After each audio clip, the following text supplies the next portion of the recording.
Eskimo जनजाति के आर्थिक क्रियाकलाप। देखिए आपको इस लेसन में 4 जनजातियां मिलेंगी, एक एस्किमो, बुशमैन, भील और गोंड।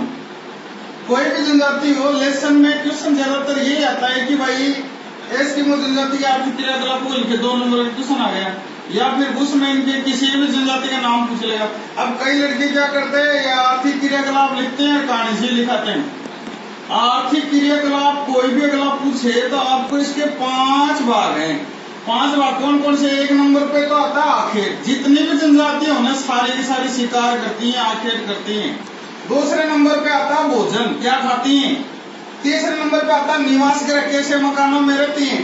4 नंबर पे आता है यंत्र और उपकरण, और उससे यंत्र और उपकरण कितने हो गए? आखेट, भोजन, वस्त्र, निवास गृह, यंत्र और उपकरण हो गए ना 5 प्रकार। ये 5 प्रकार आपको बताने पड़ते हैं। तो सबसे पहले ये जो एस्किमो जनजाति है, इसके आर्थिक क्रियाकलापों में सबसे पहला अपन पढ़ते हैं आखेट, शिकार। देखिए ये लोग खाते ही कच्चा मांस है, तो कच्चा मांस जीव जंतुओं को खाएंगे तो शिकार करना पड़ेगा। शिकार ही इनका प्रमुख पेशा है। शिकार अगर ना हो तो ये लोग भूखे मर जाए। तो ये हर दो ऋतु होती है, शीतकालीन और बसंतकालीन। बसंतकालीन ऋतु तो छोटी सी होती है। शीतकाल में भी ये लोग 2 प्रकार के शिकार करते हैं। शीतकालीन शिकार भी 2 प्रकार के होते हैं। एक शिकार को कहते हैं माउपोक और एक शिकार को कहते हैं इतुरपाक। ध्यान से पढ़ना आप लोग, माउपाक क्या होता है, ऋतुर्पाक क्या होता है, इसमें कंफ्यूजन बहुत ज्यादा होती है। माउपोक का अर्थ होता है प्रतीक्षा करना, वेट करना, इंतजार करना। इस माउपोक में क्या होता है, ये लोग जाते हैं, जैसे शीतकाल का समय है तो ये वैसे ही ऐसे क्षेत्रों में रहते हैं जहाँ बर्फ ही बर्फ है, तो बर्फ के अंदर, किसी भी समुद्र के अंदर बर्फ के अंदर गड्ढा करते हैं, और गड्ढा करके ऐसे एक छिद्र सा बना लेते हैं, और उसके अंदर एक हड्डी रख देते हैं। ये हड्डी भी सील मछली की, व्हेल मछली की, उन मछलियों की हड्डियां होती है, और फिर जाकर के किनारे पे बैठ जाते हैं। अब कोई भी मछली आएगी, उसको ये बर्फ का सा छिद्र दिखेगा, वो यहाँ इसके जैसे ही नीचे टकराएगी तो ये हड्डी हिलेगी, और ये प्रतीक्षा करने बैठे रहते हैं बाला लेके हाथ में। जैसे ही हड्डी हिलती है, ये हार्पून नामक एक हथियार होता है, वो भी इसका ही बना होता है हड्डी का। उस हार्पून हथियार से इसके ऊपर वार कर देते हैं, और उसके बाद में इस मछली को निकाल लेते हैं और इसको खाते हैं। दूसरा जो शिकार होता है उसका नाम है इतुरपाक। इतुरपाक और माउपाक में अंतर क्या? दोनों में होता है शिकार। इसमें तो अकेला आदमी भी काम कर सकता है, पर इतुरपाक में 2 व्यक्ति होते हैं। एक तो ऐसे बर्फ के से गड्ढे करते हैं, और एक व्यक्ति उस गड्ढे में से चारा डालता है। मछली के खाने का कोई भी आटा पाटा कुछ भी डालता है, तो मछली वो खाने के लिए आती है, और दूसरे व्यक्ति की तरफ वो इशारा करता है कि भाई हाँ शिकार आ चुका है। फिर दूसरा व्यक्ति इससे हार्पून से इसके ऊपर वार करता है। इस प्रकार से शीतकाल के अंदर 2 प्रकार के क्या किए जाते हैं, शिकार किए जाते हैं। शिकार के प्रकार हैं। दूसरा जो होता है बसंतकालीन आखेट। बसंत काल के अंतर्गत जो शिकार किया जाता है उसको कहते हैं उतोक। क्या कहते हैं? उतोक। इसके अंतर्गत देखिए जो जीव जंतु होते हैं उनका भी शिकार किया जाता है, बाण से, भाले से। इसके अलावा जो बड़ी जो मछलियां होती हैं उनका शिकार ये लोग, जैसे मछली देखो धूप सेकने के लिए, बसंत काल में धूप सेकने के लिए समुद्र के किनारे आती है, तो इनके पास कुत्ते रहते हैं। वो कुत्ते इन मछलियों के ऊपर छोड़ देते हैं, तो कुत्तों के द्वारा ये शिकार करवाया जाता है। इसे शिकार को उत्तोक कहते हैं, और ये मार्च के महीने में किया जाता है मुख्य रूप से। अगर मान लो कुत्तों के हाथ ना आए तो समुद्र के अंदर गहरी चली जाए, दूर तक चली जाए, तो ये लोग एक नाव का उपयोग करते हैं। वो नाव भी हड्डियों से बनी रहती है। उस नाव को कहते हैं कयाक। ये कयाक नाव होती है, लगभग 1.5 मीटर लंबी होती है, 5 मीटर लंबी होती है, 1.5 मीटर तक चौड़ी होती है। इस नाव को समुद्र तक ले जाते हैं, साथ में वो बाला रखते हैं, हार्पून, उससे शिकार करते हैं। उस बाले की एक साइड में रस्सी बंधी हुई होती है, वो मछली ज्यादा दूर जाती है तो फिर रस्सी को पकड़ लेते हैं, फिर इसको खींच लेते हैं। और धनुष बाण से ये लोग 12 सिंगा का शिकार कर लेते हैं। 12 सिंगा को कहते हैं केरिबो। ये केरिबो का शिकार करते हैं खाने के लिए भी, और इसके बाद में इसकी जो चमड़ी होती है उस चमड़ी से ये लोग कपड़े वपड़े भी बनाते हैं। रेडियर जो 12 सिंगा प्रकार का एक जानवर होता है जो यहाँ की गाड़ी खींचने के काम में आती है। ये सलेज नामक की गाड़ी कहते कुत्ते और रेंडियर। ये रेंडियर जिनके पास ज्यादा लोग होते हैं, जिस आदमी के पास जितने ज्यादा रेंडियर है समाज के अंदर उसकी उतनी महत्वपूर्ण, ये समझ लो अरबपति है वो, जितने ज्यादा रेंडियर उतने पैसे वाला लोग, ऐसे इज्जत से इसको नवाजा जाता है। दूसरे नंबर पे भोजन, तो ये सारे के सारे काम भोजन करने के लिए तो हो रहे थे। तो भोजन में क्या खाते हैं ये लोग? कच्चा मांस खाते हैं, किनका? मछलियों का, खरगोश का, बारहसिंगा का, इसके अलावा रेंडियर का आदि जितने भी जीव जंतु होते हैं उनका ये लोग मांस खाते हैं।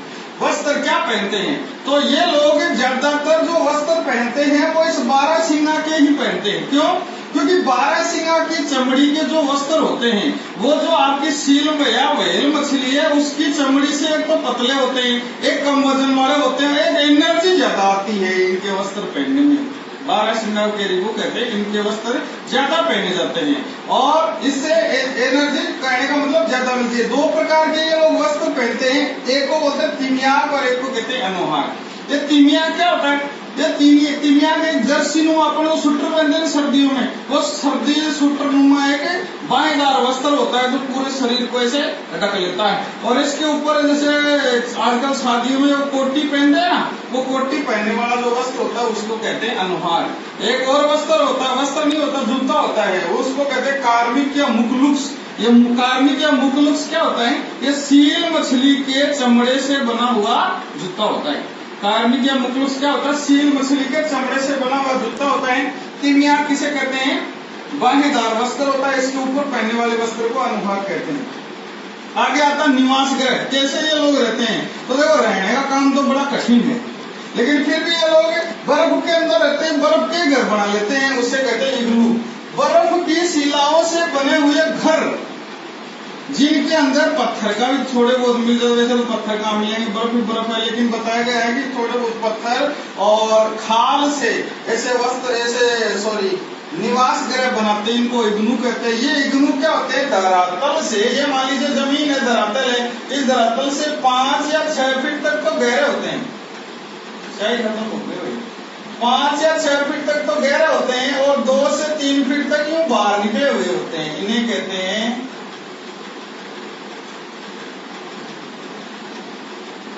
ऐसे घर होते हैं, भूमिगत होते हैं 5 से 6 फीट और बाहर निकले हुए होते हैं 2 से 3 फीट। ऐसे बर्फ से बने हुए घरों को क्या कहते हैं?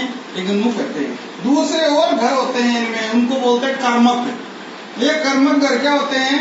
ये बर्फ से नहीं बनाते, ये हड्डियों से, खाल से ऐसे बनाए जाते हैं, जालीदार नुमा, और इनसे बाहर निकलने के लिए एक सुरंग होती है, भूमिगत अंडरग्राउंड सुरंग होती है, उस सुरंग के द्वारा इनके अंदर घुसा जाता है, प्रवेश किया जाता है। इसके बाद में ये लोग क्या यंत्र का प्रयोग करते हैं, कैसे उपकरण अपने पास में रखते हैं? तो जैसे मैंने बताया वो यंत्र सारे आ चुके हैं। कयाक क्या होती है? कयाक एक सील या व्हेल मछली की हड्डियों से बनी हुई नाव होती है जो 5 मीटर लंबी और 1.5 मीटर यानी 1.5 मीटर चौड़ी होती है। कयाक एक नाव होती है जो 5 मीटर लंबी होती है, 1.5 मीटर चौड़ी होती है। दूसरा है उमियाक। उमियाक क्या है? उमियाक एक बड़ी नाव होती है, कयाक से 2 गुनी 3 गुनी ज्यादा बड़ी नाव, जिसका मुख्य रूप से उपयोग बड़ी मछली का शिकार करने के लिए किया जाता है, उसे कहते हैं उमियाक। इसके बाद हारपून क्या होता है? हारपून एक बालेनुमा हथियार होता है जिसके एक साइड में क्या बनी हुई होती है? रस्सी बंधी हुई होती है। सील या व्हेल बड़ी मछलियों के शिकार करने के लिए इस बाले का उपयोग किया जाता है। सलेज क्या होती है? सलेज एक हड्डियों से बनी हुई पहिए विहीन गाड़ी होती है जिसको कुत्तों और रेंडियर की मदद से क्या किया जाता है? खींचा जाता है। अब पढ़ते हैं इनकी समाज और संस्कृति। देखिए लॉकडाउन चल रहा है, उसके कारण एक तो सही नहीं मिल रही है इसमें और एक चौंक भी नहीं मिल रही है। बोर्ड का तो कहीं से इसे एडजस्ट कर लिया है, तो इस कारण वीडियो नहीं डाल पा रहे हैं, वरना एक दिन के लेसन तो डाल ही थे। कल बैठे थे, आज थोड़ा सा पानी वानी डाल के थोड़ा इसको चलाए हैं, आगे फिर कोशिश करता हूँ। एस्किमो जनजाति का समाज और संस्कृति कैसी? अब देखो ऐसे दुर्गम क्षेत्रों में निवास करते हैं और कोई भी जनजातियां जितनी भी है ना, चाहे कोई सी पटला, जितनी भी जनजातियां सारी की सारी जादू टोनों में विश्वास करती हैं। सारी की सारी जनजातियों में बहु प्रथा प्रचलित है। सारी की सारी जनजातियों के लोग हैं, वहाँ पितर वंशीय समाज है, पिता को प्रधान माना जाता है। और सारी की सारी आदिम तरीके से अपने जीवन को जीती है, इसीलिए तो जनजातियां हैं। तो देखिए एस्किमो, एस्किमो लोग कौन सी भाषा बोलते हैं? एस्किमो लोग, एस्किमो और आगे आपको लिखना एल्यूट, ए आधा ले यू बड़ा टे, एस्किमो एल्यूट भाषा, ठीक है ना आगे? एस्किमो एल्यूट भाषा बोलते हैं। ये घुमक्कड़ प्रकार के लोग होते हैं, जब घूमते बसंत काल में है, शीतकाल में तो घूमेंगे तो घूमते ही रह जाएंगे, बसंत ऋतु में घूमकर जीवन जीते हैं। आदि में पुराने तरीके से ये अपना जीवन यापन करते हैं। पितृवंशीय समाज है, बहुपत्नी प्रथा का प्रचलन पाया जाता है। प्रमुख रूप से जादू टोनों में ये लोग विश्वास करते हैं, भगवान को मानते हैं, देवता को मानते हैं। और ग्रीष्म काल में कोई इनके छोटे मोटे उत्सव होते हैं, उन उत्सवों को ये लोग मनाते हैं। इनका वातावरण के साथ कैसा समायोजन है, तो कितने कठिन क्षेत्रों में ये लोग रहते हैं, तो समायोजन करना तो बहुत ही असंभव सा काम है, लेकिन फिर भी ये लोग जीते हैं। ये बर्फ के घरों के अंदर एक व्हेल मछली जो होती है या फिर सील मछली, बड़ी मछलियां होती हैं, उन मछलियों का इनके जीवन में काफी महत्व है।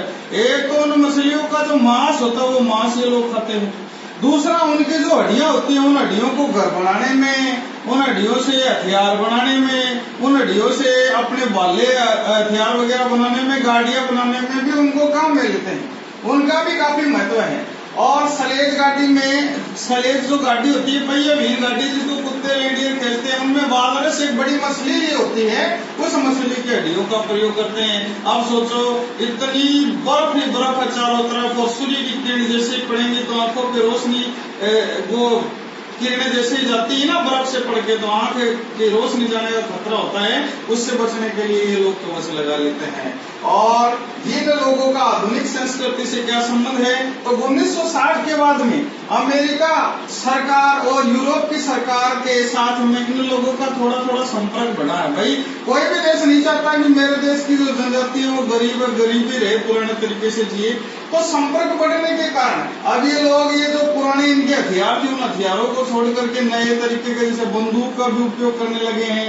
ऐसे वो जो स्कूटर टाइप की वो गाड़ी होती है ना बर्फ पे चलती है, उसका भी ये लोग उपयोग करने लग गए हैं, और कई प्रकार के ये लोग काम करने लग गए हैं। और आधुनिक जीवन में आने का ये समझ लीजिए इनका ये प्रयास हो रहा है। और 1960 के बाद में अमेरिका और यूरोप के जैसे ही इन लोगों के साथ में संपर्क हुए, तब वहां पे इनकी जनसंख्या का बढ़ना भी शुरू हुआ है। ये थी आपकी कौन सी जनजाति? एस्किमो। अभी आगे दूसरे वीडियो में डालेंगे बुशमैन जनजाति, ठीक है? कैसा लगा वीडियो? लाइक करें, शेयर करें। देखो मैं तो नया नया बना रहा हूँ, जो भी करना होता है वो सब करें और औरों को भी कहें। और वीडियो से अपने स्कूल का हो ना या ना हो, जरूर उनको दिखाएं। समझ में आए, अच्छा लगे तो ठीक है, न लगे तो कोई बात नहीं। जय हिंद, जय भारत, जय जय राजेश।